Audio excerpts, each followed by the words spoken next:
Ele diz assim, na página 164. Uma ordem do amor no relacionamento do casal requer que a mulher siga o homem, ou seja, que o siga em sua família, em seu habitat, em sua língua, sua cultura e aceite que os filhos o sigam. Mulher casa com judeu. Os filhos têm que seguir a religião do pai. E ela tem que permitir isso. E ela tem que entender isso. O marido se muda de país. Eu não vou junto.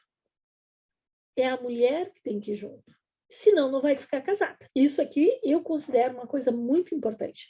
E muita gente diz assim, que absurdo o Bert dizer, que coisa machista o Bert dizer que a mulher é que tem que seguir o homem. Mas a questão, gente, é que existe uma ordem para isso. E não é seguir cegamente ou fazer o que o homem manda. Não se trata disso. Mas se não seguir, não tem muita misturinha aí. Não posso justificar essa ordem, mas em seu efeito ela se mostra como o caminho correto. Basta comparar as famílias em que isso ocorre com aquelas em que o homem segue a mulher e as crianças seguem a mãe. Com frequência, esses matrimônios fracassam porque o homem acaba deixando a família. Contudo, quando na família do homem há destinos graves ou doenças, então não é algo que é sempre 100% assim. Existem coisas que podem fazer isso ser diferente. E ele ressalta aqui o que pode fazer isso. Contudo, quando na família do homem há destinos graves ou doenças, é adequado tanto para ele quanto para os filhos e, sobretudo, mais seguro se entrarem na esfera de influência da mulher e de seu clã. Então, muitas vezes, dependendo dos destinos que a família do homem tem, é mais seguro para a criança se manter no clã da mãe. Como compensação pelo fato da mãe seguir o homem, este tem de servir ao aspecto feminino. Isso também pertence à ordem do amor entre homem e mulher. Então, vai ter uma compensação por ser algo deslocado, que não é o natural, que não é o ideal, tá? Quando acontecer da família do pai ter destinos muito pesados, os filhos podem e devem ficar na influência da mãe. Mas isso trará consequências para o relacionamento de homem e mulher. Como compensação, a mulher que segue o homem, então, quando a mulher segue o homem tem de servir a mulher. A mulher segue e o homem serve. Isso é o aspecto natural que a gente tem. Isso também pertence à ordem de amor entre homem e mulher. Então, quando ele começa dizendo lá em cima que a mulher deve seguir o homem, e ele fala ali uma série de coisas, que é no habitat, na língua, na cultura. Se a cultura, foi por isso que eu falei no judaísmo, agora eu consegui linkar as duas coisas. Por que eu falei no judaísmo? Porque judaísmo é uma cultura e religião. Ele é um jeito diferente, não é apenas, eu sou católica. Claro que ser católica também traz algo cultural, sem sombra de dúvida, mas o judaísmo é a cultura dos judeus, é muito misturada com a própria religião, porque traz aspectos culturais muito da lida da vida prática. Então, todo mundo que conhece um pouco do judaísmo sabe que ele não é apenas um aspecto religioso, ele é um aspecto cultural. Muitos judeus não seguem como religião, mas seguem como cultura. O servir que parte do coração é a mais profunda realização da vida.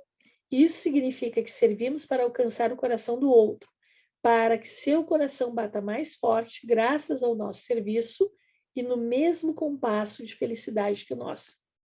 Olha que linda a definição que ele dá de como que se serve o outro e por que se serve o outro. O que significa que servir fazendo o outro feliz? O que significa que servir fazendo o outro feliz? Em primeiro lugar, servir significa estar com o outro e para o outro, simplesmente estar com ele sem fazer algo especial. Só o fato do outro saber que estou presente já o deixa feliz. Em segundo lugar, servir significa que dou ao outro algo de mim de que ele precisa para a sua vida e o seu destino. Muitas vezes trata-se apenas de uma boa palavra, de um pequeno gesto de carinho. Ou então, lhe dedico atenção, tiro dele um peso e cuido dele de várias maneiras. Em terceiro, servir significa fazer algo juntos, algo que dê prazer a ambos. Por exemplo, celebrar uma comemoração. Significa também servir juntos a uma causa, em geral, sobretudo aos filhos, mas também aos vizinhos, aos amigos, às pessoas que estiverem em dificuldade. Olha que amplo o que significa o servir. Nesse sentido, há que se pensar a quem servimos. Quem vem primeiro em nosso serviço? O outro ou nós? O nosso coração bate pelo outro ou, em primeiro lugar, por nós? Será que, com nosso serviço, queremos conquistar o outro para algo em que ele e seu desejo ficam em segundo plano? Olha que força tem isso. Eu sirvo porque eu tenho uma segunda intenção, que essa pessoa faça algo que me satisfaça, mas que desvia ela do seu caminho. Quantas mulheres eu vejo usarem o seu corpo, seu poder de sedução, para impedir o homem de ir para o futebol, para impedir o homem de sair com os amigos, para impedir o homem de ver a sogra. Se eu quero conquistar o outro, para que o desejo natural dele fique em segundo plano, será que isso vai trazer consequências? Claro. O servir que serve à vida também serve, em primeiro lugar, ao outro e aquilo de que ele precisa no momento para viver. Nesse sentido, o nosso servir é reservado. Estamos presentes quando ele precisa de nós e o deixamos livre quando seu caminho conduz a outra direção. Para que o relacionamento de um casal dê certo, as ordens de amor entre homem e mulher não podem ser idênticas àquelas entre pais e filhos. Olha bem a diferença que tem. Qual é a ordem entre pais e filhos? Os pais dão, os filhos tomam. E entre homem e mulher? Não é a mesma coisa. Não tem um que dá e o outro que toma. Isso é importantíssimo que as pessoas entendam. Por exemplo, se um parceiro busca do outro um amor incondicional como um filho o faz com os pais, esperará uma segurança que apenas os pais podem dar aos filhos. Isso conduz a uma crise no relacionamento, ao final da qual aquele de quem se esperou muito vai embora. E com razão. Porém, o parceiro também tem de ir embora quando lhe dizem: sem você não consigo viver. Corram para o lado contrário. Não vou, sem mim tu não consegue viver. Não. Nada disso. Corram quando alguém disser: sem você eu não vivo. Sem você eu me mato. Sem você a minha vida não tem sentido. É muito peso. Ninguém suporta isso. Ninguém pode ou deve carregar isso. Aqui, ó. Ou se você for embora, eu me mato. É a próxima frase aqui. Essa ameaça é uma cobrança despropositada, olha só, que entre adultos iguais é inadmissível e intolerável. Porém, faz sentido quando um filho diz algo parecido aos pais, pois, de fato, não pode viver sem eles. Quero constelar, óbvio, porque quando tem isso já tem muitas distorções. Mas uma outra coisa que eu vejo como muito importante e fundamental é: eu não sou a sua mãe. Eu não sou o seu pai. Porque quem faz isso ou diz isso, está vendo assim: papai e mamãe dão. Companheiros são igualitários. Então, quando tem essa frase, tem um desequilíbrio. Porque está se comportando como pai e filho, numa relação que é de iguais. Então, não tem como essa relação se manter. Se não houver uma mudança, porque essa mudança tem que ser profunda. ele tem que te ver como mulher, não como mãe. Porque tu pode brincar de mamãe um tempo, mas não todo o tempo. Quando a gente fala que o trabalho de ser mãe e ser pai, porque não é só ser mãe e ser pai, mas a mãe, o vínculo parece maior. É um trabalho integral para a vida toda, ele é um trabalho integral para a vida toda.